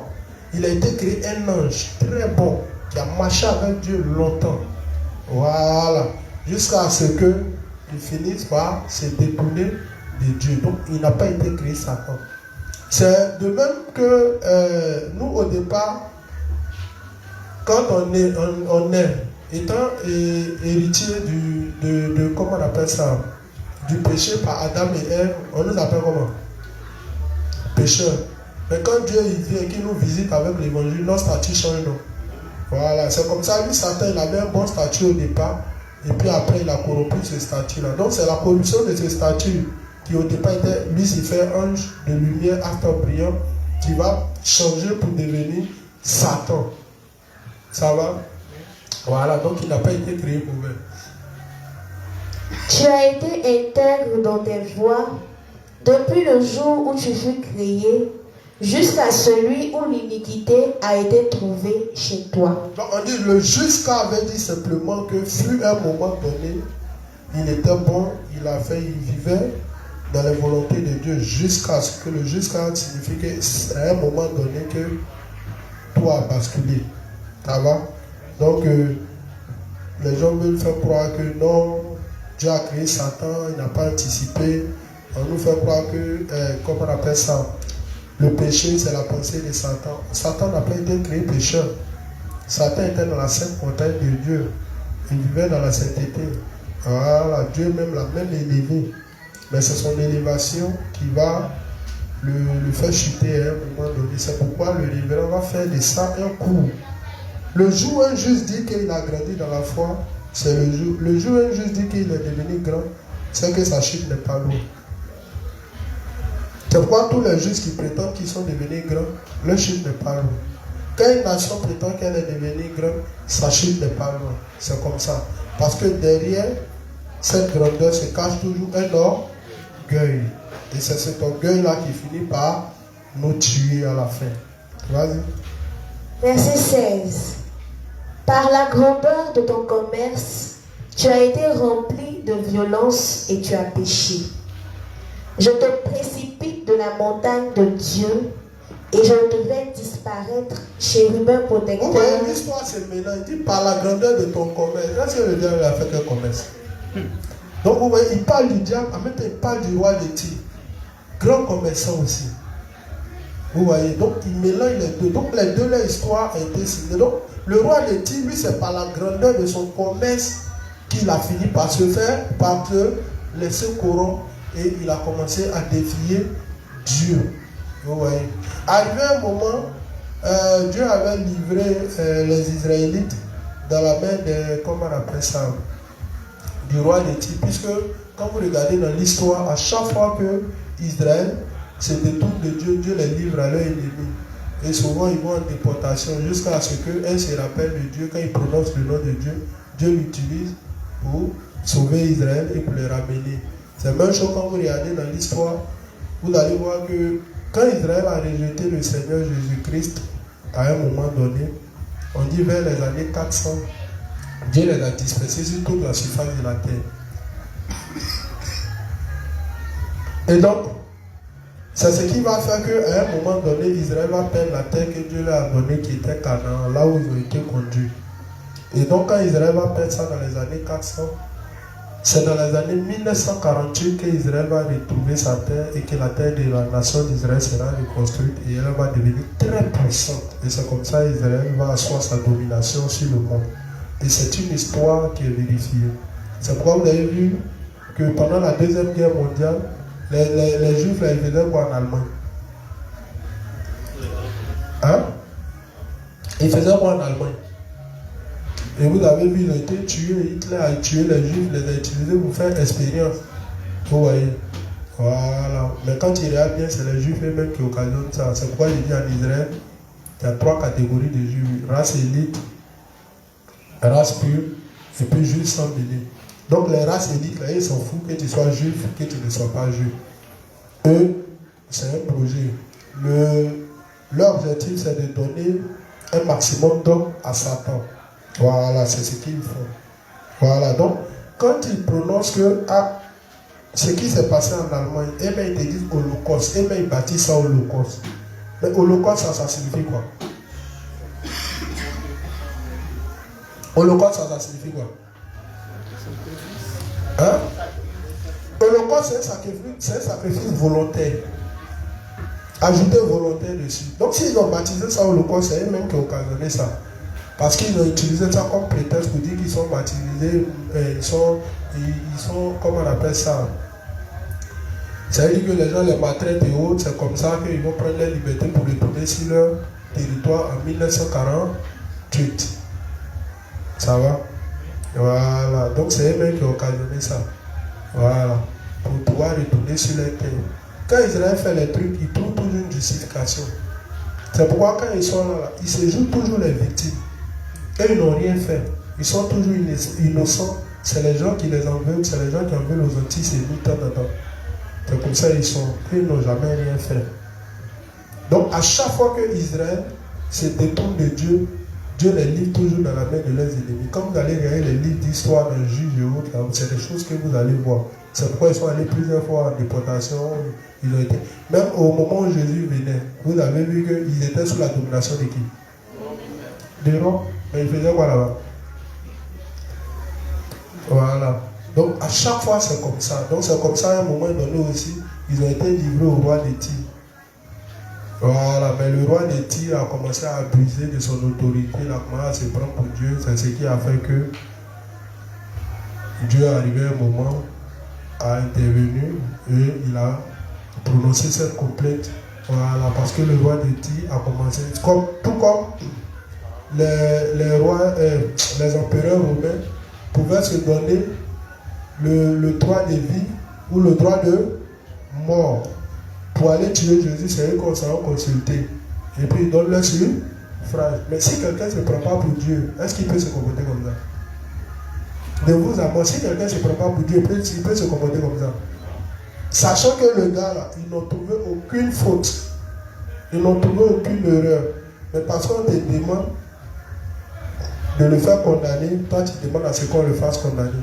C'est vrai, même si c'est les Juifs qui sont venus te voir, mais c'est les Juifs qui l'ont frappé. C'est les Juifs qui l'ont frappé. C'est les soldats romains qui l'ont frappé. Donc vous voyez, quand les nations deviennent puissantes, à chaque fois ils finissent par se prendre pour Dieu. Et donc c'est comme ça qu'à chaque fois vous voyez Dieu venir et puis renverser ces nations. Donc c'est un peu comme ça que ça s'est passé avec le roi de Tyr. Voilà, Satan lui il a été beau, élevé, tout. Et c'est son élévation qui lui a coûté sa chute. Mais le roi de Tyr, c'est son commerce. Quand vous allez lire Ézéchiel 28, la construction de la ville, la beauté de la ville, les arbres, les matières premières utilisées pour construire la ville, qui frappaient le regard de tout le monde, tout et tout, avec le commerce qui se faisait là, où toutes les nations venaient trafiquer avec lui. C'est ce qui a fait qu'à un moment donné, il a fini par se prendre pour Dieu. Vas-y, il est comme. Vas-y, termine là. Par la grandeur de ton commerce, tu as été rempli de violence et tu as péché. Je te précipite de la montagne de Dieu et je te fais disparaître, chérubin protecteur, du milieu des pierres étincelantes. Verset 17. Ton cœur s'est élevé à cause de ta beauté. Tu as corrompu ta sagesse par ton éclat. Donc on dit qu'est-ce qui a coûté la chute de Lucifer? Hein? Sa beauté, sa grandeur. Ce qui a fait qu'il a fini par corrompre toute la sagesse que Dieu lui a donnée et c'est ce qui a coûté sa chute. Or lui il dit c'est faux.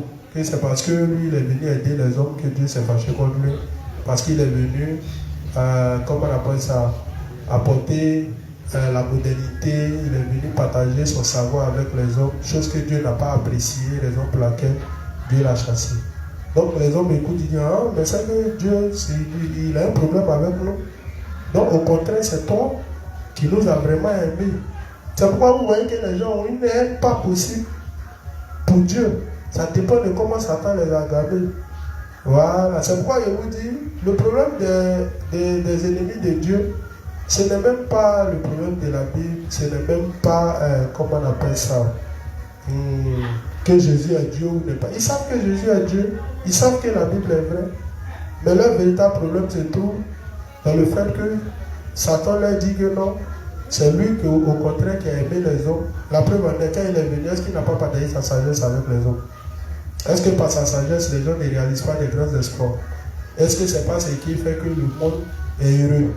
Voilà, tu es content d'utiliser le portable, tu es content de monter dans l'avion, tu es content d'aller dans les grandes villes aux États-Unis, à Paris. Vu qu'à cause de ça, les gens vont mourir sur l'eau.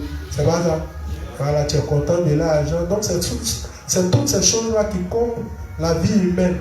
Mais et Dieu, il est là. Mais les choses de Dieu sont toujours là. Et pourquoi les gens courent vers les choses de Satan? Voilà, donc au contraire, c'est Dieu, il voulait nous laisser dans le jardin comme des sauvages, des singes, des moyens pommes, chaque jour. Voilà. Il ne voulait pas nous faire connaître cette beauté, cette façade du monde. Mais contrairement à Lucifer, regarde ce qu'il a fait. C'est pourquoi eux, dans leur... Vous voyez, de la manière que quand on lit ici, on voit comme... on dit, comment on appelle ça, le diable signifie calomniateur. Eux, dans leur monde là, eux chez eux là, Lucifer conserve toujours son nom. C'est pourquoi dans tous les documents, il dit Lucifer est notre Dieu. Eux, le nom de Lucifer n'a pas changé. Au contraire, c'est Adonai qui calomnie Lucifer ou c'est Yahweh qui calomnie Lucifer. C'est pourquoi il appelle maintenant Satan. Donc c'est Dieu qui calomnie, comment on appelle ça? Satan. Et c'est ce qu'il dit. C'est pourquoi il dit Lucifer est Dieu. Hélas, Yahweh aussi est Dieu. Mais Yahweh, c'est le Dieu méchant. Et c'est ce Yahweh-là qui calomnie Lucifer dans ses livres qu'on appelle la Bible.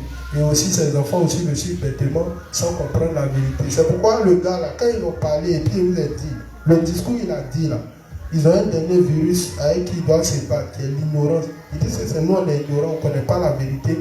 Et puis on est là, on défend Dieu partout, comme on appelle, on défend sa parole et tout et tout. Donc c'est nous les véritables ignorants.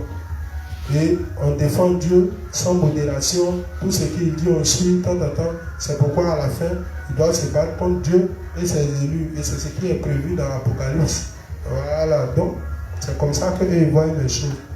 Donc, eux ils sont d'amis. Voilà, c'est pourquoi même comme vous allez regarder Apocalypse 17, 18, pendant que Dieu est en train de détruire toutes les, comment on appelle ça, les bateaux, les eaux, les trucs, et il ne pleure pas parce que Dieu est en train de les détruire. Et ils pleurent parce que leur commerce, leur bateau, tout est en train d'être gâté. Regarde comment ils sont inconscients. Parce qu'ils savent que c'est sur la terre, ils sont quelque chose et que leur règne est en train de prendre fin.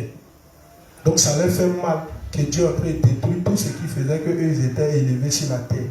Quand vous allez lire Apocalypse, vous allez voir, ils pleurent parce que les grands bateaux sont en train d'être détruits. Ils pleurent parce qu'ils ne peuvent plus faire leur commerce. Ils pleurent parce que Dieu est en train de mettre fin à leur règne sur cette terre. Mais ils ne pleurent pas parce qu'ils meurent, ils vont aller en enfer. Voilà, c'est pourquoi à d'autres, ils vont dire si tu veux, tue-nous, nous on ne t'aime pas. Nous aussi on dit tue-nous, on ne t'aime pas. Donc ça dépend des versions que chacun a. Voilà, mais ils disent que c'est nous, on est ignorants. Donc nous aussi on dit c'est eux qui sont ignorants. Parce qu'à la fin ils vont crier, toi aussi tu es ici à nous. Mais ils disent qu'ils vont renverser le cours de l'histoire. Voyons voir s'ils vont renverser le cours de l'histoire. On sait qu'ils ne vont pas renverser parce que depuis on n'a pas encore trouvé solution pour la mort. Donc ils ne peuvent rien renverser.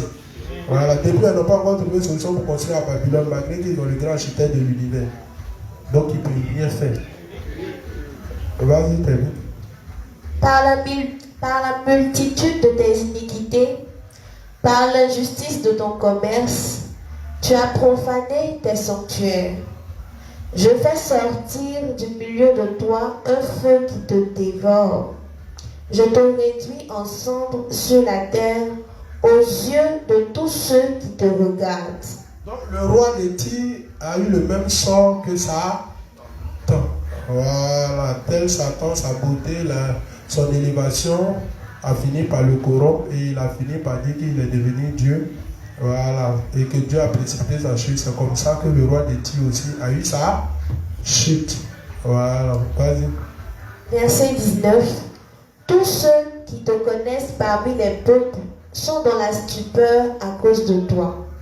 Tu es réduit au néant, tu ne seras plus à jamais. Amen. Amen. Donc voilà un peu, demain on va aussi voir dans, comment on appelle ça, dans le texte d'Ésaïe 14. Voilà, là-bas aussi, qu'est-ce que Satan a dit? Voilà, je vais élever mon trône au-dessus de ton trône, tout et tout. Donc voici ce qui a coûté sa chute, puisque au ciel il ne peut pas avoir 2 mètres. Voilà.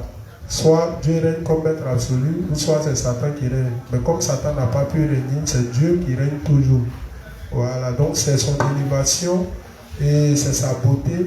C'est le fait qu'il était chanté, il était comparé à Dieu. Voilà, quand on chante Dieu, lui aussi on le chante. Tous les uns lui étaient soumis, tout le monde passait par lui. Quand Dieu veut donner un ordre, il passe par lui. Donc pour finir, il se dit, mais aïe, tout le monde est soumis à moi.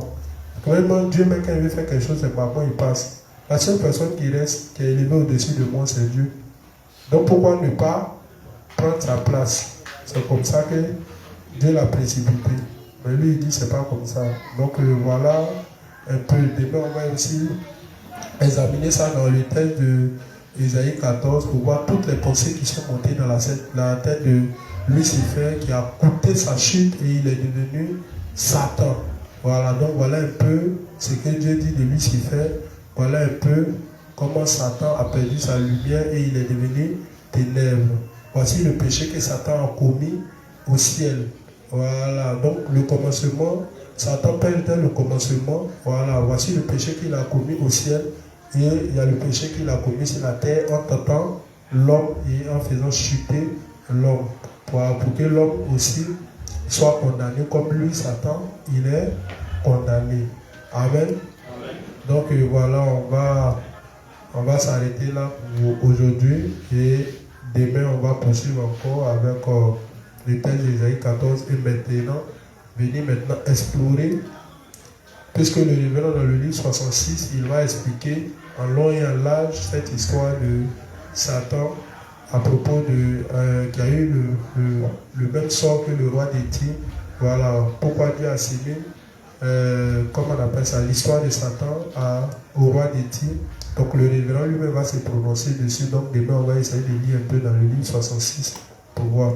Et puis après ça, maintenant, on va commencer à exploiter les différents paragraphes des différents livres qui nous sont donnés pour voir comment Satan attaque l'Église, puisqu'il s'est érigé comme ennemi et adversaire de Dieu. Donc tous ceux qui parlent de la part de Dieu sont aussi ennemis de Satan. C'est pourquoi dans l'Église primitive, Satan a commencé à tuer les justes, il a commencé à les martyriser. De même aussi, si c'est nous qui défendons Dieu en ces fins des temps, si c'est nous qui défendons toutes les constitutions de Dieu en ces fins des temps, Satan aussi, on sera considéré aussi comme les ennemis de Satan, tout comme Satan est considéré comme ennemi notoire de Dieu.